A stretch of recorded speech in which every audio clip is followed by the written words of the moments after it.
जय श्री श्याम दोस्तों, आस्तिक कहानियों में आपका स्वागत है। देव प्रबोधिनी एकादशी व्रत की कथा। भगवान श्री कृष्ण ने कहा, हे अर्जुन, तुम मेरे बड़े ही प्रिय सखा हो। हे पार्थ, अब मैं तुम्हें पापों का नाश करने वाली तथा पुण्य और मुक्ति प्रदान करने वाली प्रबोधिनी एकादशी की कथा सुनाता हूँ। श्रद्धा पूर्वक श्रवण करो। इस विषय में मैं तुम्हें नारद जी और ब्रह्मा जी के बीच हुए वार्तालाप को सुनाता हूँ। एक समय नारद जी ने ब्रह्मा जी से पूछा, हे पिता, प्रबोधिनी एकादशी के व्रत का क्या फल होता है? आप कृपा करके मुझे यह सब विधान पूर्वक बताइए। ब्रह्मा जी ने कहा, हे पुत्र, कार्तिक माह के शुक्ल पक्ष की प्रबोधिनी एकादशी के व्रत का फल 1 सहस्त्र अश्वमेघ तथा 100 राजसूय यज्ञ के फल के बराबर होता है। नारद जी ने कहा, हे पिता, एक संध्या को भोजन करने से, रात्रि में भोजन करने तथा पूरे दिन उपवास करने से क्या क्या फल मिलता है? कृपया करके सविस्तार समझाइए।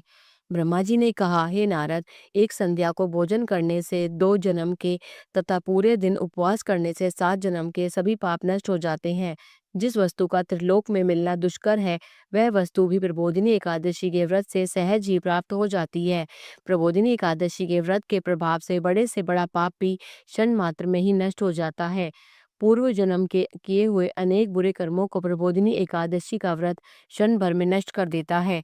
जो मनुष्य अपने स्वभावानुसार प्रबोधिनी एकादशी का विधान पूर्वक व्रत करते हैं, उन्हें पूर्ण फल प्राप्त होता है।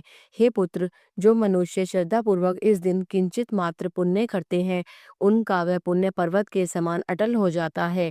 जो मनुष्य अपने हृदय के अंदर ही ऐसा ध्यान करते हैं कि प्रबोधिनी एकादशी का व्रत करूंगा, उनके 100 जन्म के पाप नष्ट हो जाते हैं।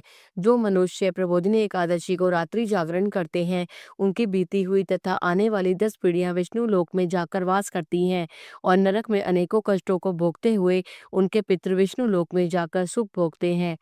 हे नारद, ब्रह्म हत्या आदि विकट पाप भी प्रबोधिनी एकादशी के दिन रात्रि को जागरण करने से नष्ट हो जाते हैं।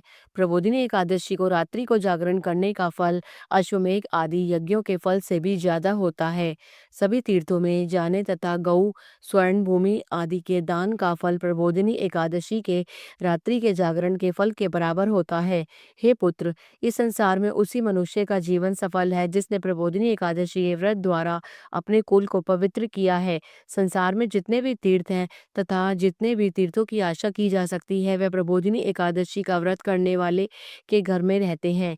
प्राणी को सभी कर्मों को त्यागते हुए भगवान श्री हरि की प्रसन्नता के लिए कार्तिक माह की प्रबोधिनी एकादशी का व्रत अवश्य करना चाहिए।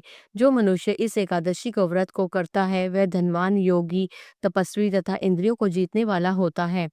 क्योंकि एकादशी भगवान विष्णु की अत्यंत प्रिय है, इसके व्रत के प्रभाव से मनुष्य जन्म मरण के चक्र से मुक्त हो जाता है। इस एकादशी व्रत के प्रभाव से कायिक, वाचिक, मानसिक तीनों प्रकार के पापों का शमन हो जाता है। इस एकादशी के दिन जो मनुष्य भगवान विष्णु की प्राप्ति के लिए दान, तप, होम, यज्ञ आदि करते हैं, उन्हें अनंत पुण्य की प्राप्ति होती है। प्रबोधिनी एकादशी के दिन भगवान श्री हरि का पूजन करने के बाद यौवन तथा वृद्धावस्था के सभी पाप नष्ट हो जाते हैं। इस एकादशी की रात्रि को जागरण करने का फल सूर्य ग्रहण के समय स्नान करने के फल से सहस्त्र गुना ज्यादा होता है। मनुष्य अपने जन्म से लेकर जो पुण्य करता है, वह पुण्य प्रबोधिनी एकादशी के व्रत के पुण्य के समान व्यर्थ है। जो मनुष्य प्रबोधिनी एकादशी के व्रत नहीं करता, उसके सभी पुण्य व्यर्थ हो जाते हैं। इसलिए हे पुत्र, तुम्हें भी विधान पूर्वक भगवान विष्णु का पूजन करना चाहिए। जो मनुष्य कार्तिक माह के धर्मपरायण होकर अन्य व्यक्तियों का अन्न नहीं खाते, उन्हें चंद्रायण व्रत के फल की प्राप्ति होती है। कार्तिक माह में प्रभु दान आदि से उतने प्रसन्न नहीं होते जितने कि शास्त्रों के कथा सुनने से प्रसन्न होते हैं। कार्तिक माह में जो मनुष्य प्रभु की कथा को थोड़ा बहुत भी पढ़ते या सुनते हैं, उन्हें 100 गायों के दान के फल की प्राप्ति होती है। ब्रह्मा जी की बात सुनकर नारद जी बोले, हे पिता, अब आप एकादशी के व्रत का विधान कहिए और कैसा व्रत करने से किस पुण्य की प्राप्ति होती है, कृपा करके ये समझाइए। नारद जी की बात सुन ब्रह्मा जी बोले, हे पुत्र, इस एकादशी के दिन मनुष्य को ब्रह्म मुहूर्त में उठ जाना चाहिए और स्नान आदि से निवृत्त होकर व्रत का संकल्प करना चाहिए। उस समय भगवान विष्णु से प्रार्थना करनी चाहिए कि हे प्रभु, आज मैं निराहार हूँ और दूसरे दिन भोजन करूंगा, इसलिए आप मेरी रक्षा करें। इस प्रकार प्रार्थना करके भगवान का पूजन करना चाहिए और व्रत प्रारंभ करना चाहिए। उस रात्रि को भगवान के समीप गायन, नृत्य, बाजे तथा कीर्तन करते हुए रात्रि व्यतीत करनी चाहिए। प्रबोधिनी एकादशी के दिन कृपणता को त्याग कर बहुत से पुष्प, अगर, धूप आदि से भगवान की आराधना करनी चाहिए। शंख के जल से भगवान को अर्घ्य देना चाहिए। इसका फल तीर्थ दान आदि से करोड़ गुना अधिक होता है।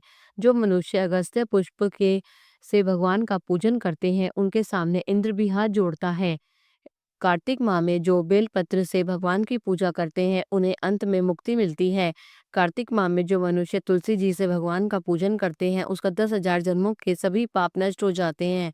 जो मनुष्य इस माह में श्री तुलसी जी के दर्शन करते हैं, स्पर्श करते हैं या ध्यान करते हैं या कीर्तन करते हैं, रोपण करते हैं अथवा सेवा करते हैं, वे 1000 कोटि युग तथा भगवान विष्णु के लोक में वास करते हैं।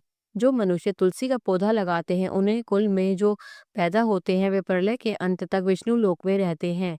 जो मनुष्य भगवान का कदम पुष्प से पूजन करते हैं, वे यमराज के कष्टों को नहीं पाते। सभी कामनाओं को पूरा करने वाले भगवान विष्णु कदम पुष्प के देखकर अत्यंत प्रसन्न होते हैं। यदि उनका कदम पुष्प से पूजन किया जाए, तो इससे उत्तम कोई बात नहीं होती। जो गुलाब के पुष्प से भगवान का पूजन करते हैं, उन्हें निश्चित ही मुक्ति प्राप्त होती है। जो मनुष्य बकुल और अशोक के पुष्पों से भगवान का पूजन करते हैं, वे अनंत काल तक शोक से रहित रहते हैं।